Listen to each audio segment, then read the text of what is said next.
আজকে এমন একটা দেশের নিয়ে কথা বলবো, সেই দেশের ডাক্তাররা না, শিক্ষকরাই সবচেয়ে বেশি টাকা উপার্জন করে।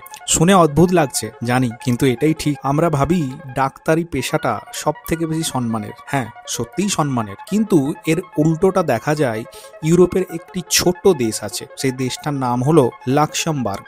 এখানে চিত্রটা পুরোপুরি আলাদা। সেখানে একজন স্কুল শিক্ষক, হ্যাঁ সাধারণ স্কুল শিক্ষক, তার কেরিয়ারের প্রথম বছরে এমন একটা বেতন পান যেটা অনেক দেশেরই সিনিয়র ডাক্তাররাও সেই স্যালারি পান না। এটা কোনো গুজব না, কাগজ কলমে প্রমাণ আছে। লাক্সেমবার্গের স্কুলের শিক্ষকদের গড় বাৎসরিক বেতন প্রায় 70,000 থেকে 1,15,000 ইউরো, মানে ভারতীয় টাকায় প্রায় 65 লাখ থেকে 1 কোটি টাকা।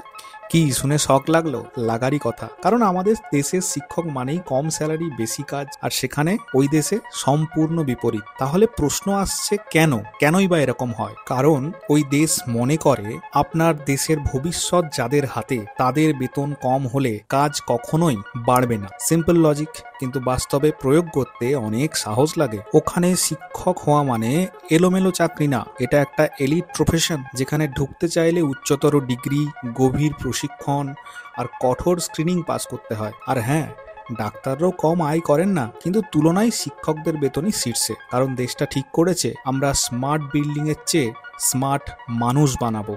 মজার ব্যাপার হলো, ওনাদের দেশে শিক্ষকরা শুধু বেশি আয় করেন, বরং সমাজে সম্মানও বেশি পান। পাবলিক ট্রাস্ট, কাজের স্বাধীনতা আর লাইফ ব্যালেন্স সবই টপ ক্লাস। তাই অবাক হওয়ার কিছু নেই, লাক্সেমবার্গের শিক্ষার মান বিশ্বের সেরা লিস্টে সব সময় উপরের দিকে থাকে। গল্পটা এখানেই শেষ না। আসল সত্যি হলো, কোনো দেশ চাইলে শিক্ষকদের লো স্যালারি না, হাই স্যালারি প্রফেশন স্ট্যাটাস বানাতে পারে। শুধু দরকার সিদ্ধান্ত আর সাহস।